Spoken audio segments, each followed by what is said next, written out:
We're live. It is 7:05, a little bit late. I was actually going through comments on the video that I just posted today, and that was me repairing threads that I pulled out of the block on the aluminum block. See, that this is why I can't have nice things. That's why none of the things are nice, even though it originally came from the wrecking yard. So it was, but still, it's an L33, even though it's questionably nice, judging by where it came from. But it was in good shape and good enough shape, definitely to rebuild. And I hate doing things like this because then I think less of the motor. It came from a wrecking yard, and yet I thought it was pristine. I treat them like crate. After they run, like when I first get them, I'm like, that's a few $100 crate motor or a few $100 wrecking yard motor. But after I get them and put new oil in them, which is expensive, it's $25 or $30. A filter, and if I put, now that I've tested a bunch of plugs and cams and everything on, once you get it running, then all of a sudden, to me, then it's a very expensive crate motor. Now it's an all aluminum. Heck, it might as well be a race motor. It's an all aluminum race motor. And so I hate when I strip the threads out. Not that, as I showed in the video, that we can't repair them, but I just like them to be, factory fresh, even though helicoil is going to be as strong as what was in there anyway. And if I did time certs in the 3 of the holes that I talked about in the video, it probably would be more so. But the interesting thing is we get guys in the comments arguing about, because I mentioned helicoils and I mentioned time certs, that you get these 2 camps. Oh, there's only one way to do it. That's the right way. That's time cert. It's way stronger. Well, that's good, except that we're not putting a head bolt in it or a head stud in it. This is a fairly small, 6 or 8 millimeter bolt that we're not tightening very much. In fact, now that I've learned that we can't tighten it very much on aluminum motor, we're definitely not over tightening it, which I do all the time because we're doing it so fast. I do it all the time on the iron blocks. In fact, before I would do the gun and then I would check it with the ratchet. Now I'm treating the aluminum one like I do the front cover stuff. We just start them and put the balancer on, run the balancer in, and then I go through and run them all in, and then just final tighten them. And which is normally what I do with the gun anyway. The gun that I have, the one that I showed in the video, is actually Troy's, and I don't use that very often unless I'm trying to take something off that's kind of stubborn. And then even then, normally what I like to do, and this is the way that it is with head bolts too, is I like to loosen the head bolt by hand. And then I'll just use the gun, if it's loose enough, to just spin it off, just to do the lion's share of the work, not to break it free. I don't like breaking things free with impacts. I mean, I have, but I don't like that. For head bolts, I like loosening them and then pulling, running them the rest of the way out with the gun and running them in most of the way or till they stop. And then obviously tightening them with, I can do it pretty well with a breaker bar or with a ratchet, but then with obviously in the case of a head stud or head bolt, then with a torque wrench. I like doing it that way, and I do the same thing with spark plugs and with the LS rockers and the valve covers and all that stuff. Intakes, I just run them in with a gun so that it takes less time to go, through the whole threads, especially on some of these fine thread things, to just get through all the threads, and then I'll do the final, torquing, which I don't use a torque wrench on anything when I'm putting together an LS, except for the head bolt. Rods, on rod, if I take the bottom end apart, which is fairly rare, unless we're doing ring gap on it, then on the rods and mains, I will do that. But they're angled torques anyway, so it's a little bit different thing. They're starting with some minor torque thing, like 15 foot-pounds or something. Wide open throttle, thank you very much. I just wanted to mention you before I kept going on my thing. Richard, thanks so much for all your knowledge. What minimum oil pressure would you want to see to decide whether or not a junkyard LS needs to be torn down? When we run these things from the wrecking yard, when they're cold, the oil pressure will actually be fairly high. Once they heat up, they might be the way that we idle them, which would be about 1,000 RPM. They're going to be 30, and they're probably going to be, 65, 70, 80 at the top of the RPM range if we're running them to 6,500 RPM. So I like to see that. And more important than that, what I like to see is, if we're monitoring the temperature of the oil, I just want the oil pressure to be consistent. I just wanted to keep going up and having the same kind of curve. An LS with that gear rotor pump and the factory bearing clearances will have a rising oil pressure curve every time you run. It doesn't go and level off like a lot of the other small block Ford, small block Chevy, big blocks Dodges, those kinds of things with the kind of pump that they're using. We see sometimes we'll see a rise and then a fall in the oil pressure curve. On an LS, I just want it to rise. And honestly, I would really like to see 40 pounds of oil pressure at idle, but a lot of times you just are not going to see that. So but thank you again for supporting the channel. So on fixing these things, the interesting thing is that I mentioned the two camps with these people is that, you know, they're all in on it's got to be a time cert or it's got to, you know, or you why did you use a helicoil? Well, the helicoil satisfies what we're trying to do. Now, ideally, because I do so many cam swaps and have even more planned for this thing, this is one thing that I thought about years and years ago is just putting studs in there and just get the right size stud and the nut so that it, and more than likely a lock nut probably, so that it would go on and it'd probably be a half height like lock nut just to get it out of the way so that it doesn't hit on the inside of the timing gear.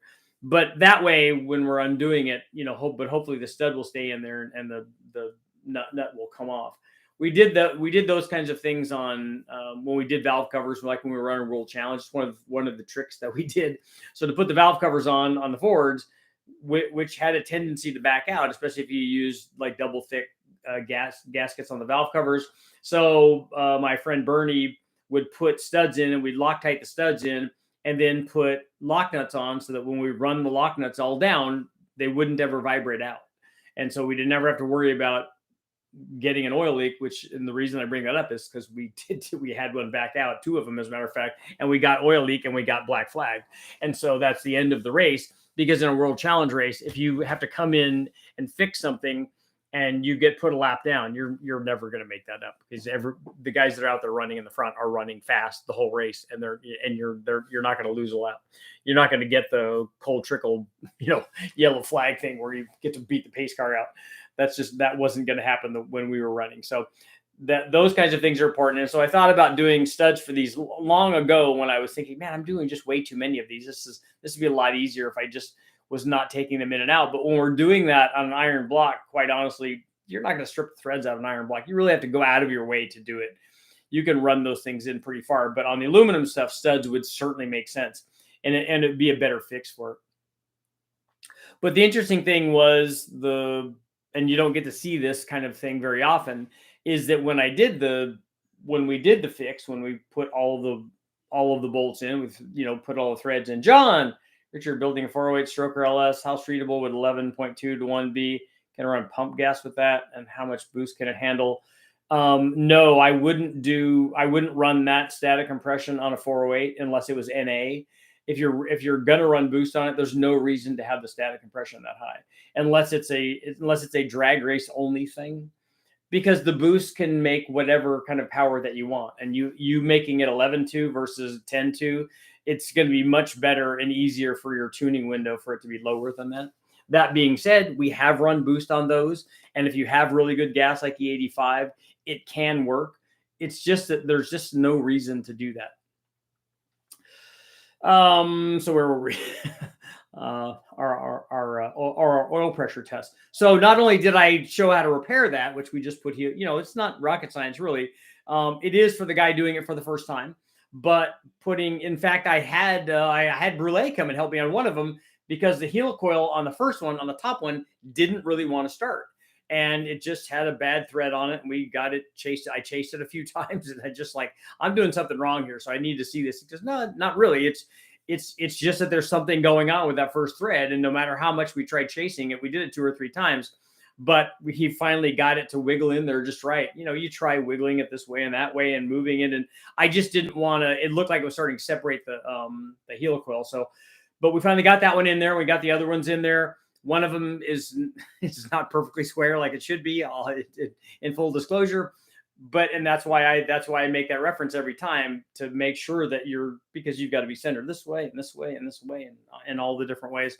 So a little standoff that makes sure that the drill is perpendicular to everything in every plane would be a really good idea. Make life a lot easier. Kind of like the thing that they do with when you're putting the pin in when you're pinning the crankshaft and the damper.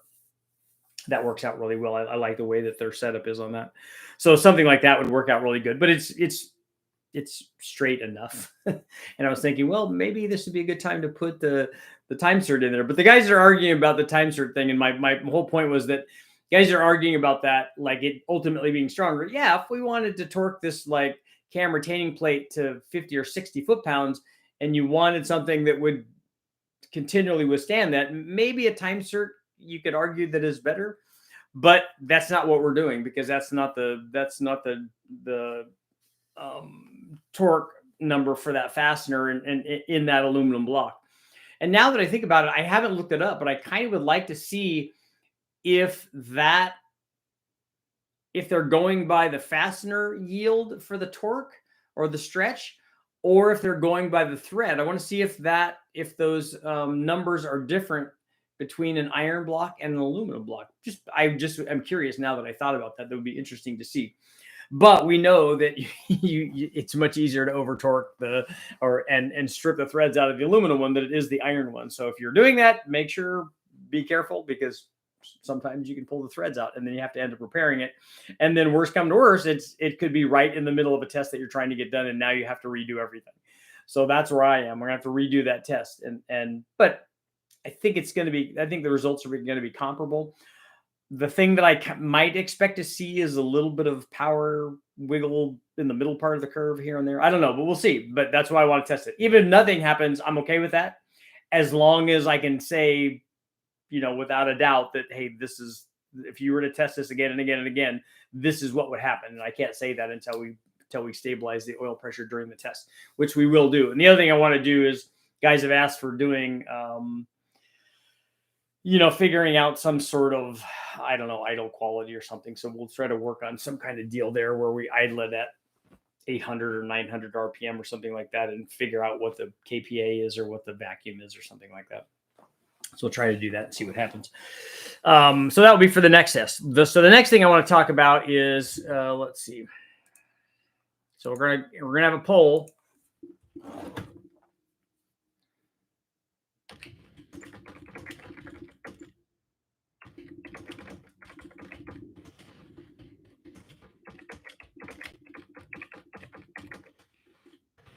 Here I had a pair of threads on an aluminum motor.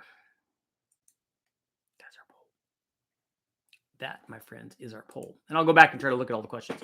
So the next thing I want to talk about is, I have been in contact with the guys from Brian Tooley Racing, and although they have already run these tests and already know what the answers are, they're sending out they have an L83, their test motor, on a crate. And the reason that they're sending one and I'm not using mine is because they have already put the necessary valve reliefs in the pistons for their combination. So what I can do is, we have a whole series of tests to run. We have 3 or 4 different camshafts that we can run. We have stock heads, we have ported heads, we have a few different intake manifolds. Ultimately, I'm going to run boost, probably not on that motor, but probably on my motor, just because we don't need big cams in it to run boost in. In fact, I'd like to run it ideally with a stock cam first, and then with other cams. And so all of that's coming out. And the other nice thing is, James Short did the tuning on it. So they're sending the ECU, because we have to run that to be able to run the variable cam timing. We have to run either a factory ECU or a Haltech or whatever they have that allows us to control that. So that is already there, and hopefully all we have to do is plug it in. Jonathan, Richard, the rocker ratio of a small block Mopar can be increased by spacing the rocker shaft, causing the rocker to contact near the tip, increasing the rocker ratio of the stock rocker by design. So are you making a statement that that's possible, or are you asking whether or not that's possible? And if you do that, are you only changing the rocker ratio not through the whole sweep, but only toward the end of the sweep? I need to kind of visualize what you're talking about there, though. But that's if that's the case, then if you've done that, if you've measured it, it would be interesting to measure the what's happening to the valve, and the cam timing, because obviously that would have to change if you're changing the rocker ratio. It'd be cool to see. So the L83 is coming, and we get to do a whole bunch of testing on that.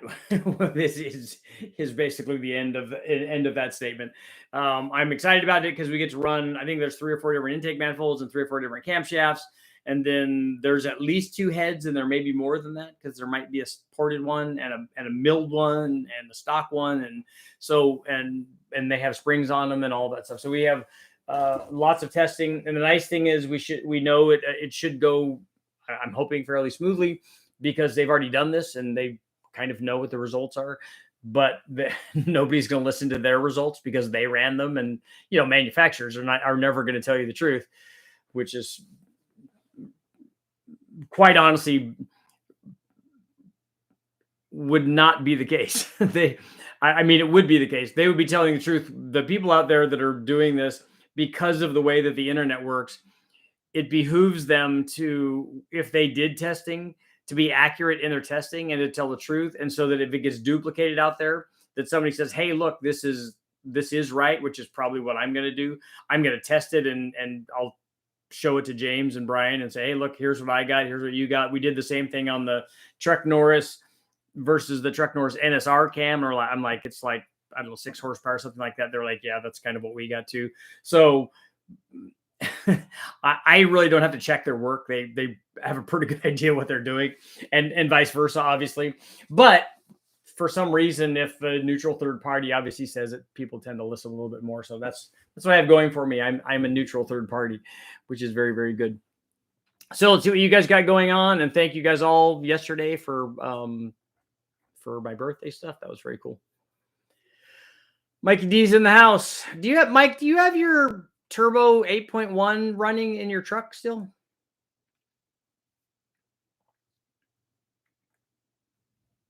One Liter Mafia is in the house.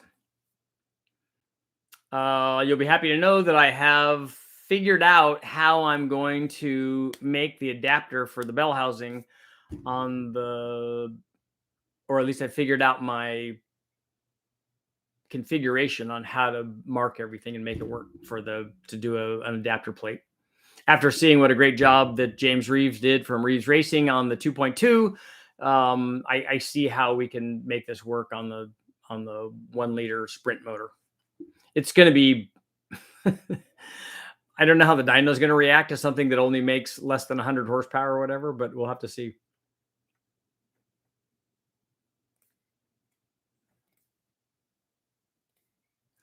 I don't like helicoils and you'd rather drill in taps. You want to drill out to the next size bigger bolt. The problem with that, especially on the top bolt, is that you start running out of room there.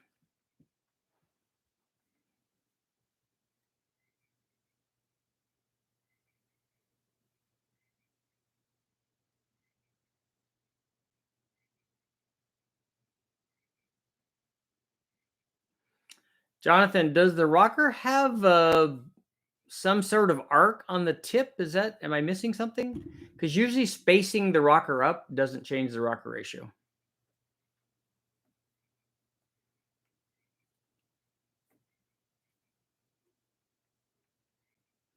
like to see you do L8T stuff. I think guys have made 2,000 horsepower with those things already, right?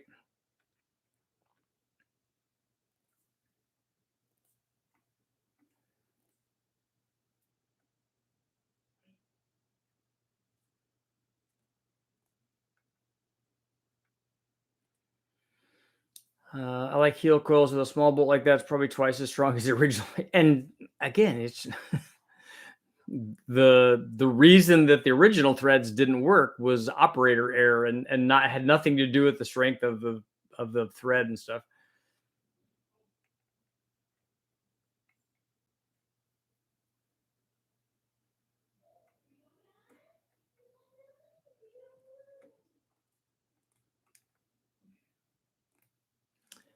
Working on your MR2. Is it a turbo MR2?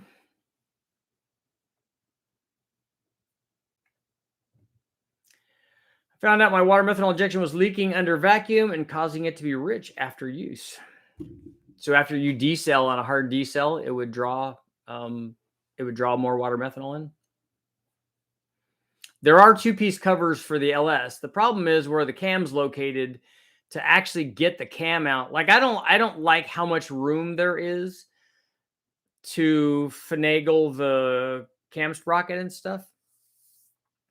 Ideally, I'd like to have a keyed crank or a pinned one with a zero fit damper so that I can just slide the damper off so that it's just pinned so that I don't, so that's there's no press fit.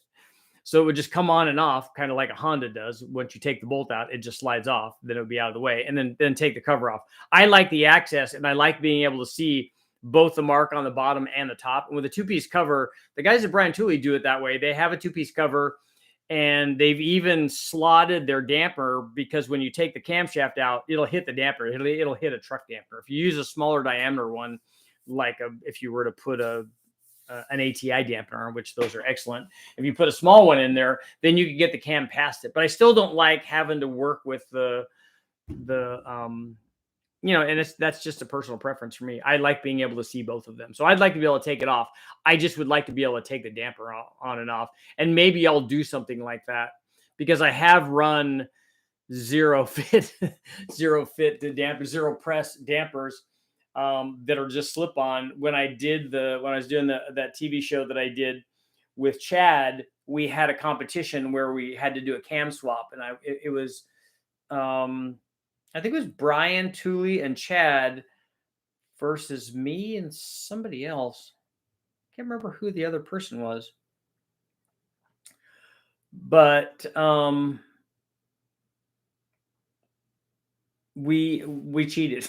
So I made a zero fit dampener and just slid off and it, made us go really, really fast. So that's a good way to do it. And I might do that for the 5.3. It's going to be getting a whole bunch of more camshafts in it.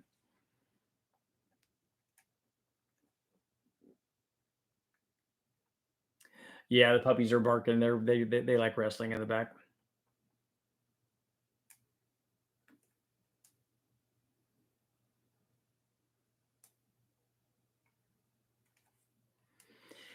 Is it worth it to keep running the stock truck oil cooler in a swap? Does it add any significant value for the extra pain and plumbing? Where's the oil cooler at on the truck? Can't remember on the 5.3s. Is it are you talking about the big block maybe?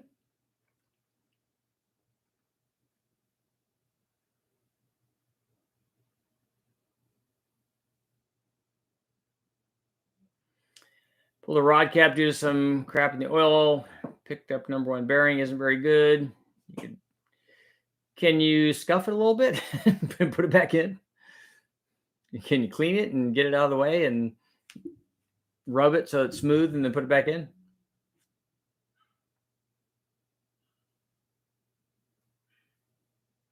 Same build, same boost, but different compression.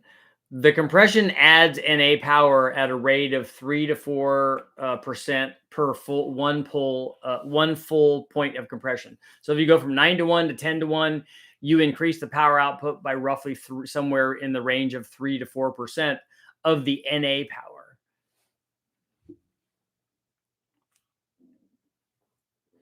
So the gain that you get from static compression is way less than you get from boost.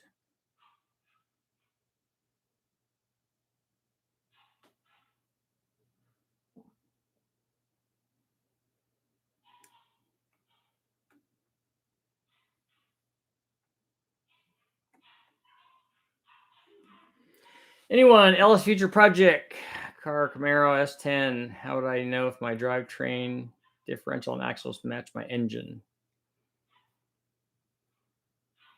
I don't know if I understand your question. What are you trying to get done there?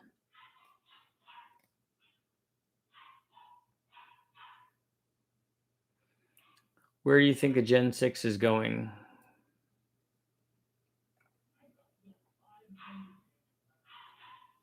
Are you talking about the new Gen 6 V8 that GM has? I don't even really know very much about it.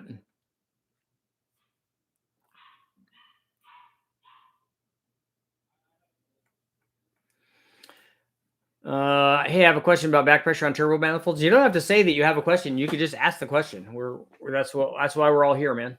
Just throw it out there. Suburban Gen 4 6-liter for daily with occasional towing. What would be your preference for boost? A turbo would probably be the best.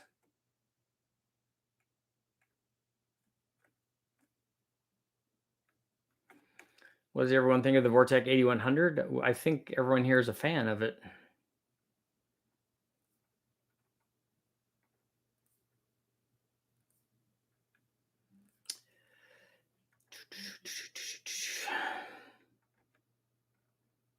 I'm scrolling back. I think I jammed down there too far.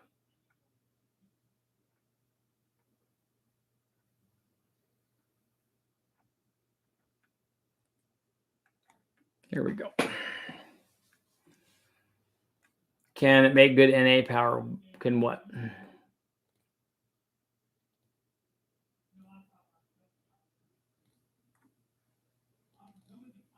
Long time listener, first time caller, 99 GMC Sierra 1500 5.3. What would be ideal heads for NA for turbo, LM7, pristine 99, regular cab? I don't know what you mean by what would be the best heads for a turbo. You need to tell me what kind of power you want to make and what you're trying to do with it, because more often than not, like 95% of the time, if you take that 5.3 and put springs in it and put a cam in it and put boost on it, people are gonna get what they want. So there's no better head than the one that's already on there that works. Normally we take those off because you're going to put ring gap in it and then put head studs, or at least head bolts, but head studs in there, and then put ring gap in it. But a cam and springs and boost will take you to 1,000 horsepower if that's where you want to go. David Vizard said closer to the tip of contact on the stock rockers, the greater ratio for his Mission Impossible 318 build. Okay. David's a pretty sharp guy.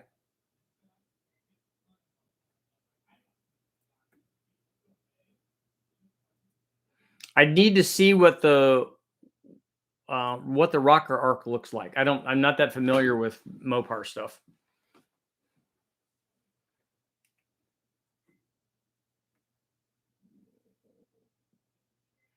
Left you something to either laugh or say heck yeah on your Instagram.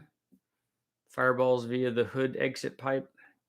For people that are sending me things, I have people that send me messages or whatever on Instagram or Facebook, and all they are is some, I don't know, there's something, but there's no explanation of what it is. So I don't even open it. In fact, I delete the I delete the whole conversation, because if you don't take the time to tell me why you're sending me something, or if you're just spamming and sending it to a whole bunch of people, I'm not interested.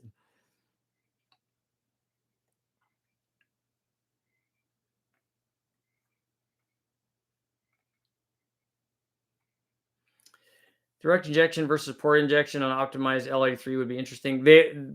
Brian's already done that, and the direct injection makes a lot more power, which surprised both of us, because before that was done, we were both of the opinion that the port injection was going to make more power. Question about turbo manifold back pressure. Seen your videos and understand power from less back pressure. Question is, same turbo, same wastegate, spring at 17 pounds, wastegate off turbo rear housing. Do you think that the wastegate position is going to change the back pressure? I don't really know how it's going to do that. The wastegate itself and the position of the wastegate is not normally going to cause back pressure. Your back pressure source is going to come from something else. Normally it's turbo sizing.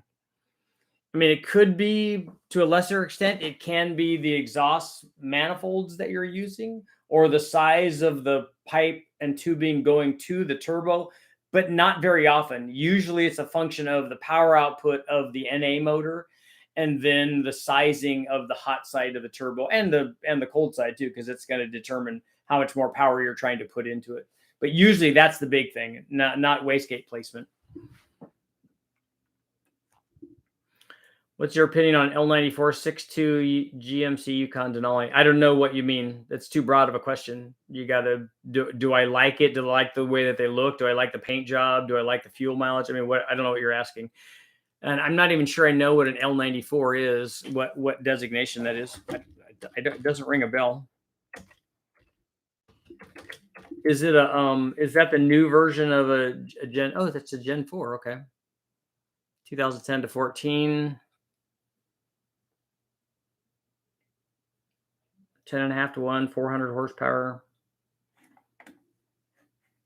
So that's a good truck motor. So that's going to be like an LY6 kind of.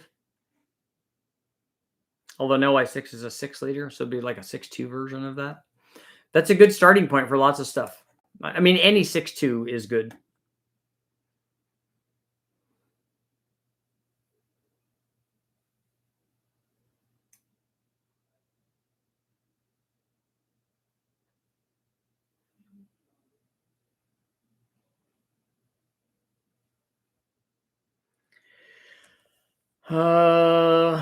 N54. I don't know what you mean by one manifold makes 2 psi less boost. Which manifold has more back pressure? I didn't realize we were talking about 2 different manifolds.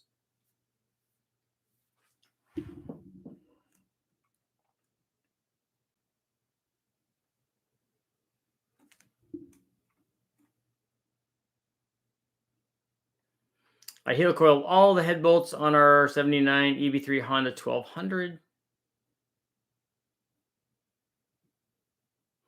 Richard, I haven't personally repaired aluminum blocks with helicoils in my LS1 block. Has at least 2 helicoils in it. Not unusual for the exhaust studs or bolts to get helicoiled in them because they get stuck in the exhaust on the LS heads all the time.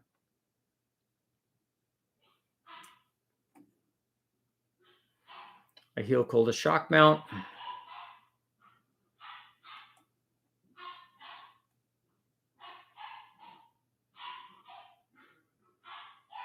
So people that are using the word thoughts in their questions need to stop doing that.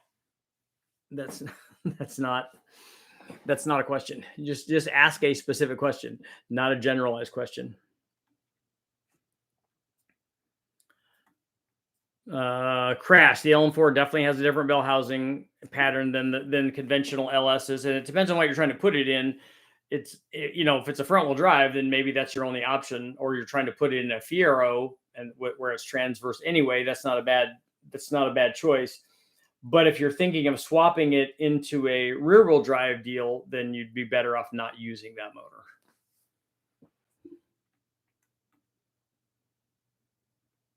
I know 409. I'm really excited about the 1-liter. I'm just hoping that the dyno will work with like I said, something that's 100 horsepower.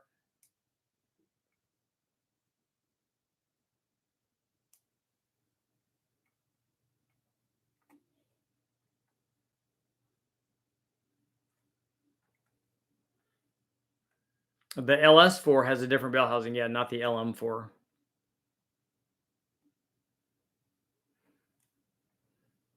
The LM4 is just a regular, like an LC9 or an L33.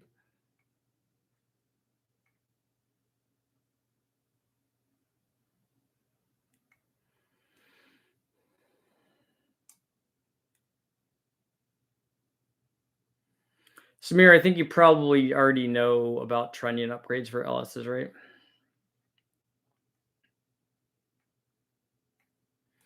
Can or should you eliminate knock sensors when building a performance LS? We never run them on the engine dyno. But if I had a factory ECU, I might continue hooking them up.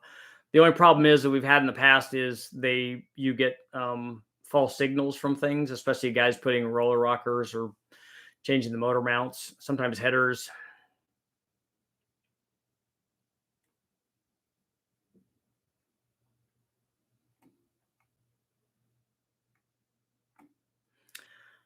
Thinking the LS4 would be a good replacement for my North Star.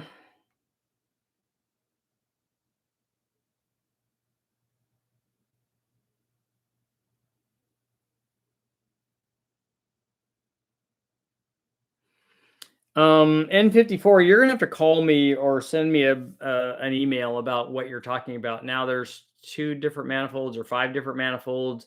I don't know which one you have is talking about that it made less boost. I don't know how you're controlling it. I don't know what where your reference line is. there's a lot of stuff that's going on there that I'd have to ask about to help you try to figure out the answer to your question. Do you tighten the damper before the front cover bolts? I do. I always put the cover on, I put all the bolts in, figure tight, and then I put the damper on, and then we run the damper in, and then I tighten all the cover bolts is the way that I do it.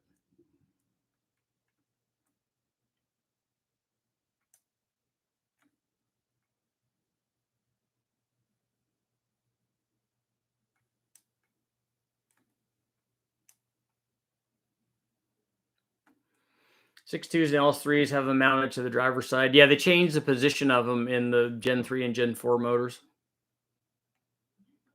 5.3 oil cooler ports are above the oil filter adapter. I know that, but I just haven't seen. I don't ever remember pulling a 5.3 out of a wrecking yard that had a oil cooler on it.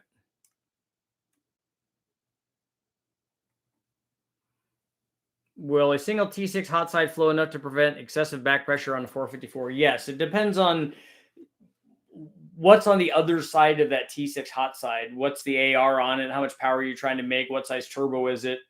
So if it's a T6 but it's only a GT35, then I don't even know if they make that. But you see what I'm talking about. If it's a T6 S475 and you're trying to make something near 1,000 horsepower, that's a good choice for a 454.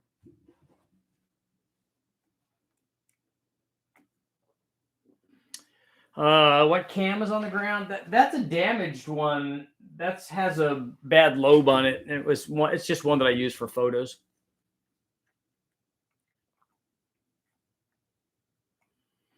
Is a sloppy stage 2 similar to a Summit stage 2 turbo cam? You should be able to look at the specs and see that.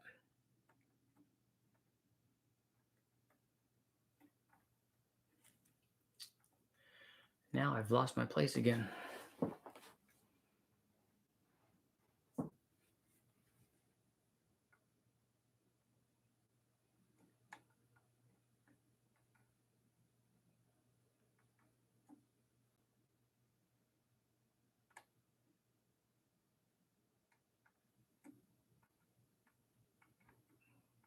Man, I went way down there.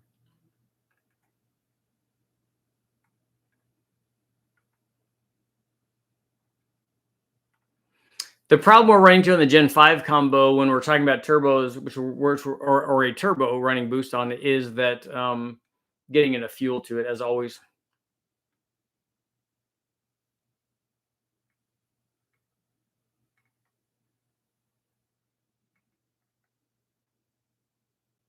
Six-layer oil cooler has a block that bolts in above the filter and the tube. I know where it is, but like I said, I just haven't seen one on the in the vehicle.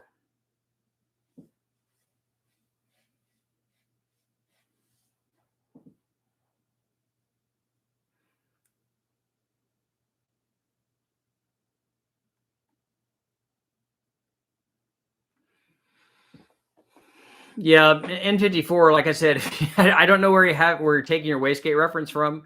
If you're taking it from by the turbo,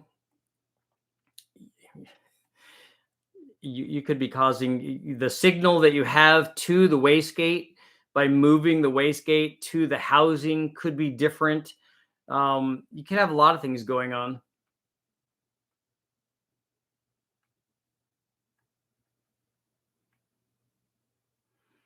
Looking forward to Gen 5 combos, turbo size, injector, ring gap. Yeah, we'll definitely have ring gap.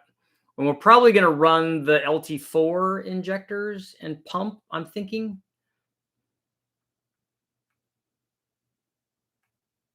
You're then testing on 5.3, 78, 75 downpipe size. The exhaust after the turbo, is that what you're talking about? If that's what you're talking about, then yes, there's a video up of changing the exhaust after the turbo.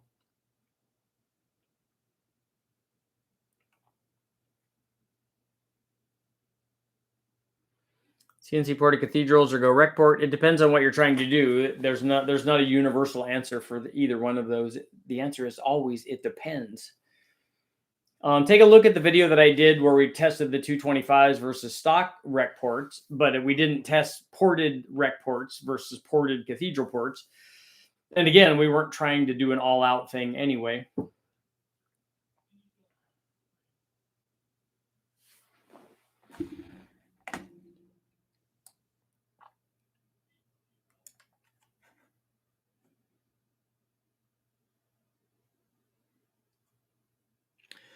So 54, you're asking different manifolds. Are these different exhaust manifolds or different intake manifolds?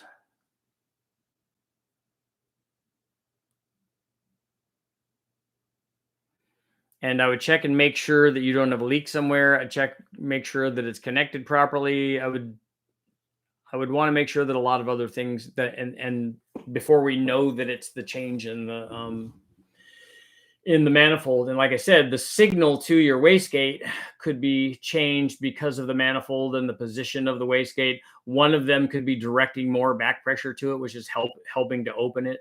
I mean, I have to look at it and I could give you a pretty good idea.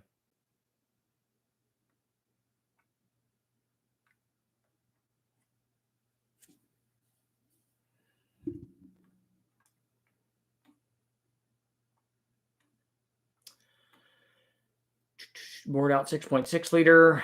I haven't run any of those. Looking to rebuild an EJ25 turbo Subaru. I've only driven on WRX once or twice. Stock compression is 8.3.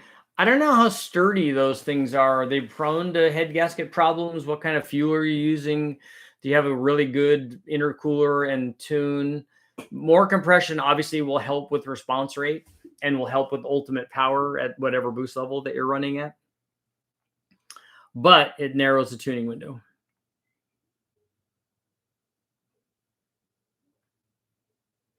Would an aftermarket dart and sleeve 5.3 with a 4065 bore be stronger than the LS3 block? Yes.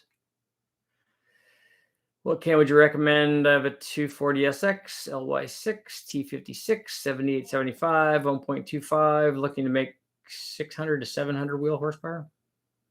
I would put a cam in it. Thread repairs can actually be stronger than the original thread.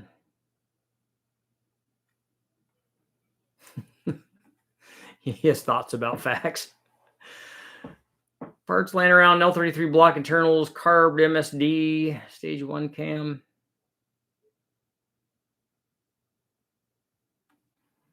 Either one of those heads will work fine.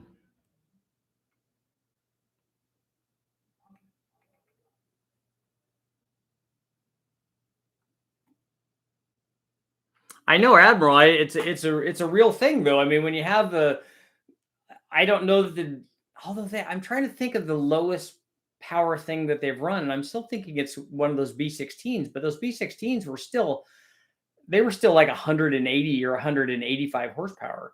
I mean, admittedly, they were that at 8,000 RPM and not at 6,000 like we'll have this little sprint motor probably running at. But and I don't think I will be able to run the thing NA. I don't think so. But maybe it'll be interesting to try, because that thing can't make but about 50 or 55 horsepower NA, I would think.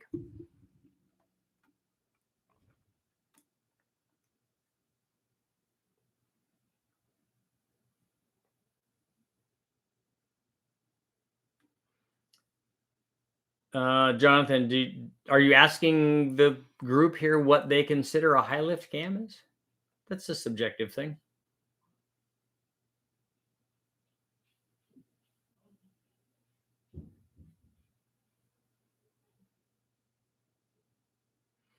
Other than the weight difference, is there any advantage with the LM4 over the Iron 3? No, I don't think so.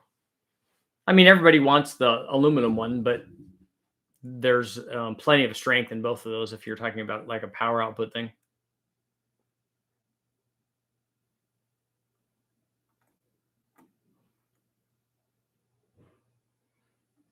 I have a 408 with 30 over pistons in it now, but I want to go 40 over. LS3 heads on, is it worth doing 40 over or let it ride? I wouldn't worry about overboring it unless it needs it. If it's already working well, you're not going to gain hardly anything by going another 10 over. And you can already run LS3 heads on a 30 over 408. Have you ever heard of exhaust diameter being too big and causing drag on exhaust gases and hurting it, like a full exhaust system, not a collector extension? No, I haven't ever heard of exhaust diameters being too big. I wouldn't worry about the thing that you're describing there. I would be more concerned maybe about scavenging or reflected waves. If the thing was gigantic, maybe.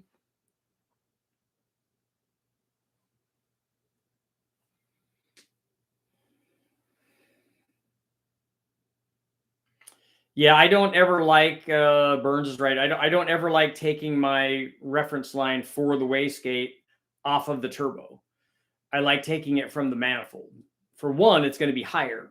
You're going to make more power doing that because the 10 pounds in the manifold is where you want your 10 pounds at.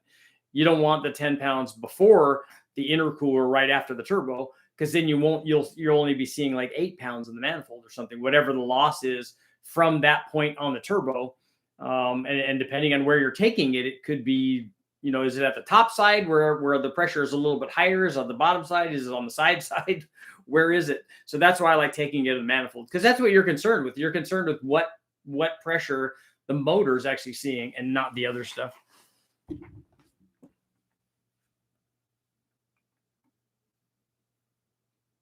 What's the timeline for the rollout? I don't know. I don't have any idea on the performance design manifold. I did get an email from them, but I don't have a date. I'll never have a date on stuff. No question, just sincere thank you. Thanks, Wes. Happy to help, man. I've learned a ton from your videos. That's what we like to hear.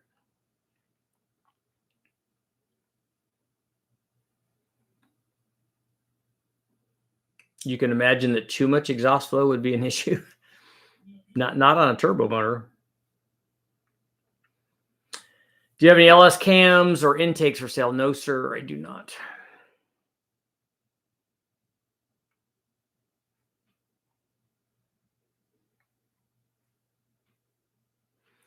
When are we going to see another mod motor test? I think that the next mod motor test that you would see would more than likely be a big bang on a 462 valve, or the other thing I'm thinking about is a V10.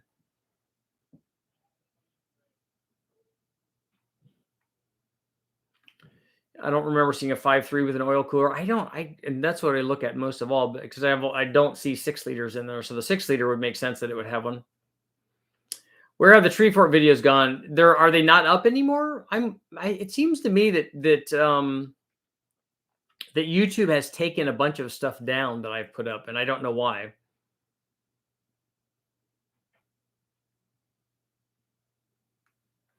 Todd, I gotta. And I don't think it was from you, but it's from somebody using your name. Some derogatory comments on one of my things from somebody with that name on it. I'm sure that it wasn't you. I know. I love the tree fort.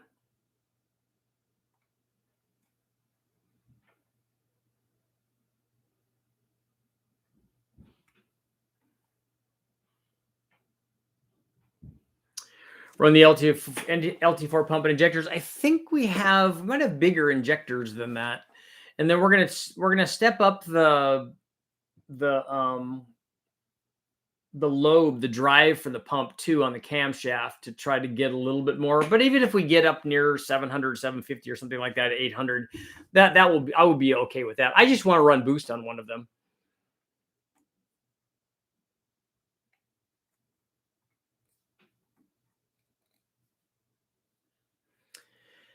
Part of the HC cooling option on the 1500s, the bigger radiator, and later GMT 800s also had the oil cooler. I need to look on mine. I have a heavy duty cooling on mine. It's a 4-wheel drive.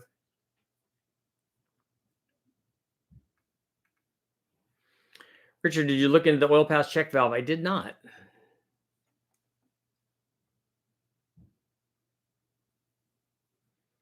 Sean wants to know, has anybody noticed that the driver's side head runs hotter than the passenger on the Ellis engine?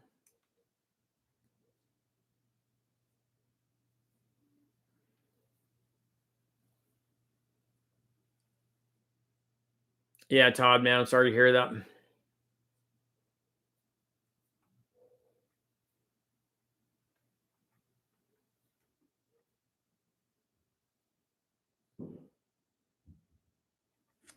So Richard, he has 5 different exhaust manifolds. The reference is at the turbo, and the wastegate is opening sooner on one. But like we both said, the reference needs to be at the intake manifold, but he's reading boost at the intake manifold. Okay.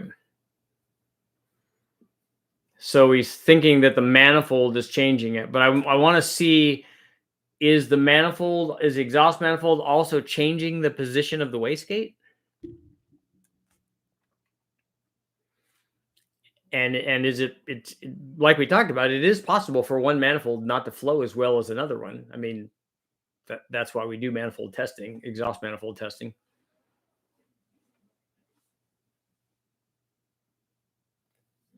When are you going to do the 3800 Big Bang video? I'm going to do that after we do the 3800 Big Bang test.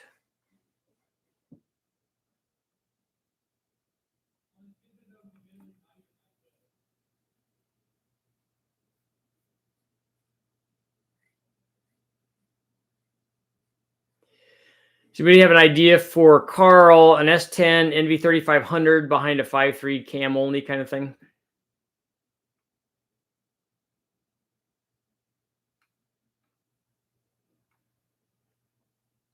I have a small dyno I run VW air cooleds on.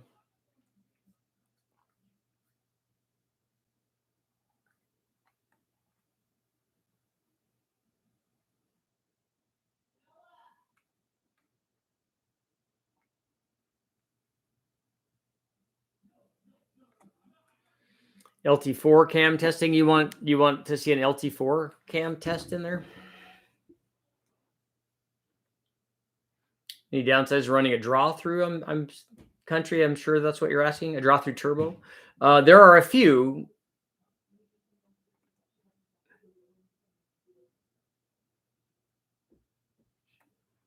I wonder how much power an LR4 or LM7 would lose going from a truck intake to an RPM carb intake mated to a throttle body.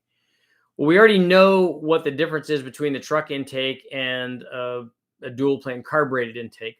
A throttle body isn't going to help that at all. If it's able to supply the necessary fuel to make the air fuel curve what we want, it's going to perform like the carburetor does. Hopefully, it can do what the carburetor does. But so we already know what that test is.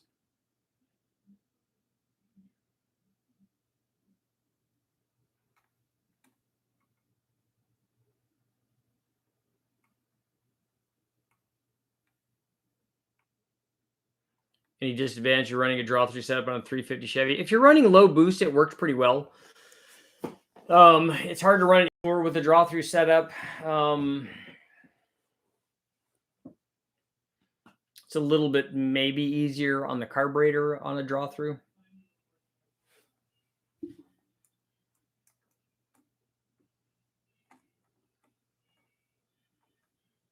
I don't know why this thing arbitrarily just decides to jam down there.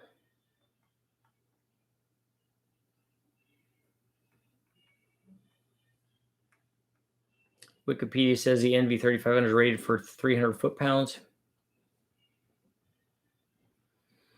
Yeah, Todd, it is losing a family member. That's terrible, man.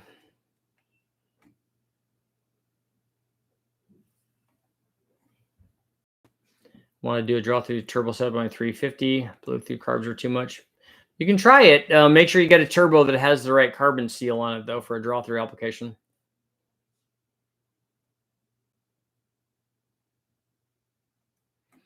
At what point of boost do you think the Trailblazer SS manifold separates? I don't know. It's more than you're going to run.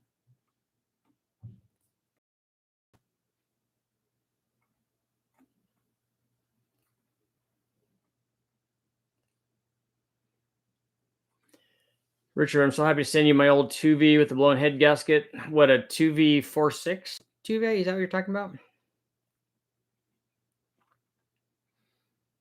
Having a hard time finding the manifold to bolt the carb to the turbo. Just research Martin Turbo Systems or any of those, and stuff will come up.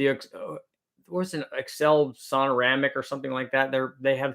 I saw a few of those for sale. Yeah, Todd, I knew I knew it wasn't you. I was just surprised that somebody was using your handle. I just bought a 2006 Impala. Got a stage 3 Brian Tooley truck cam. Would it be safe on that Impala trans? I don't think those transmissions are very strong.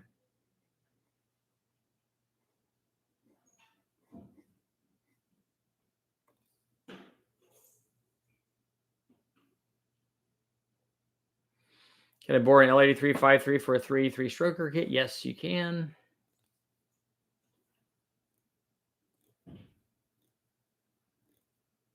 Richard, I believe you can use Chevy rocker conversion kit for a 5.9 Magnum on the V10s. That's interesting. I won't run a Dodge V10 though.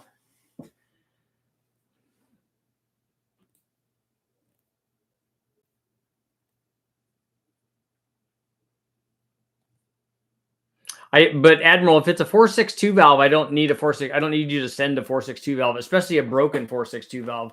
I can just go get a running 462 valve at the wrecking yard that's right around the corner.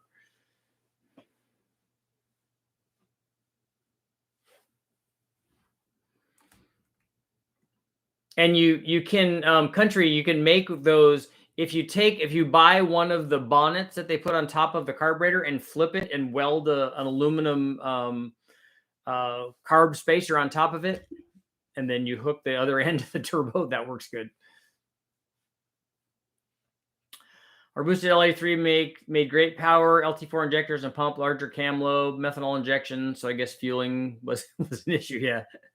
The methanol injection probably would help with, getting the extra fuel in there.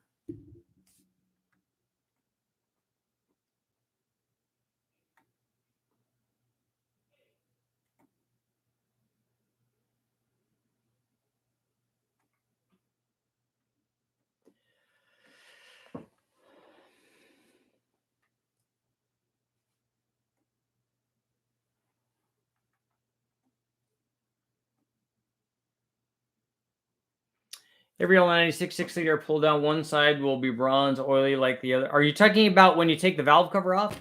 If you're talking about when you take the valve cover off, that's because of the PCV. Every LS is actually like that.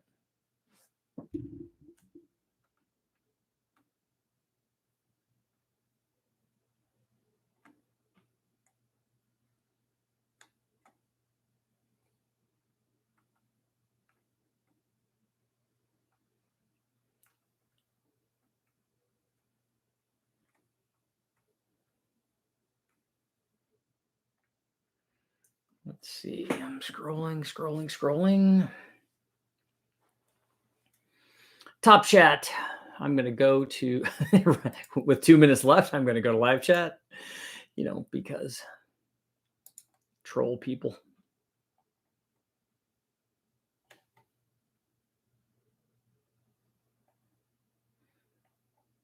So what do you guys think when a guy who's really, really sharp gets on here and starts asking like really simple questions? Trolling. Can we get a DI versus port versus carb on the same manifold? No, you can't. Because you can't get direct injection on that manifold. It'd have to be in the head. I think that they're in the head. They are in the head, right? I think that they are. And if you have that manifold, it's not going to look like a carbureted manifold. And we have carburation versus port injection already up on the videos up on the channel.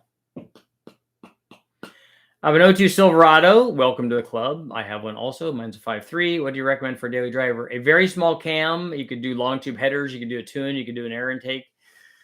You could do fancy wheels and tinted windows.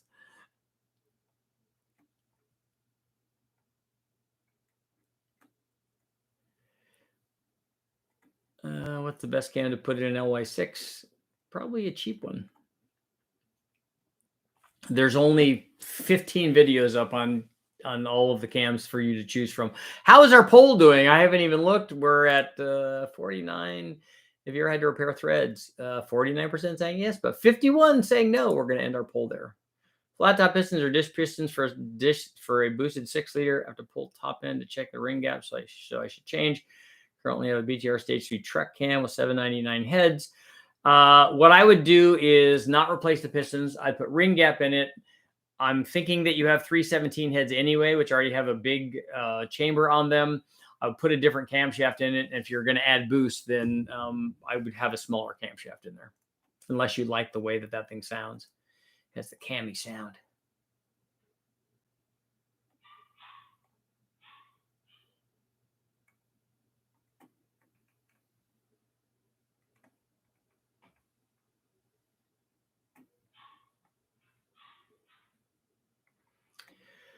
You didn't see my question. I guess I didn't. I don't remember seeing it. You'll have to ask it again. I tried scrolling back, but I didn't see it. And you have to hurry because it's 2 more minutes. 2 minutes left.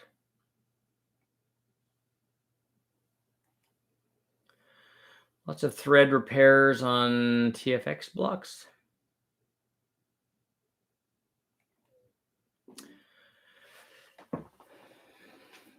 I'm kind of surprised on the poll results too. Somebody had mentioned that. I didn't think that. I would have thought. I mean, everybody here, I thought, is like more of a do-it-yourself kind of guy. You like big chops and you cannot lie. Yeah, so you have 799 heads and not 317s. No, I would recommend you using the heads that you have, but you don't need a turbo cam. The cam that you have is fine, but I would just put something smaller in it. The reason I say that is so that you have more response rate down low, and the turbo is ultimately going to determine the power.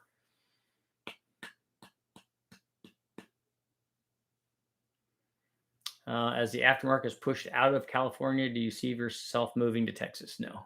Or Vegas. No, I lived not in Vegas. We lived in Henderson, which is outside of Vegas.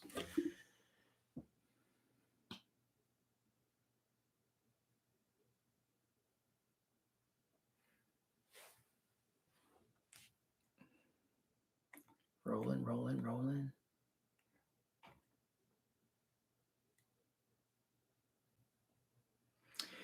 Yeah, Mitchell, a stage 3 cam, if that's what I think that's what you had. A stage 3 cam is bigger than you need to make the power that you want. So if you can get the power that you want and do it with a milder cam, I personally like that because then it makes the power more usable down low. You get more response rate.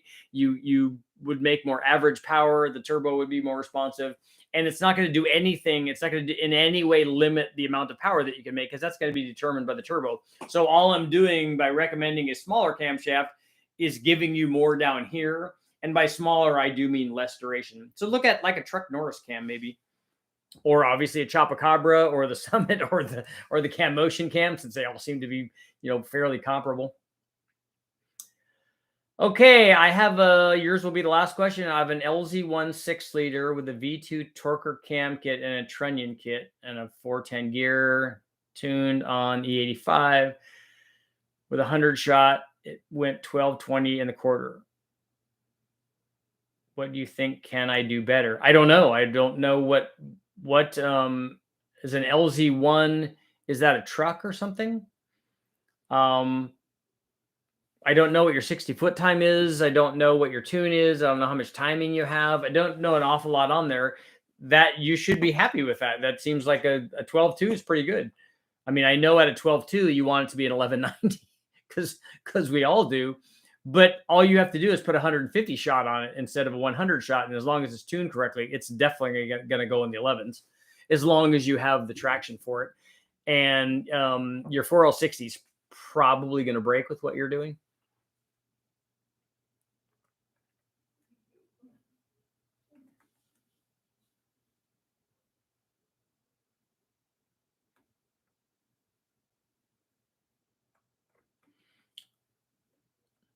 an LZ1. Well, if it's a 6-liter, it can't be a Gen 5 then, right? That would be a 6.2. And on that note, it is time to go. So thank you guys all for showing up. Todd, man, I hope you'll give me a call if you need anything. Hope you're feeling better. The dog thing, we went through that. It's not good and it's never happy. You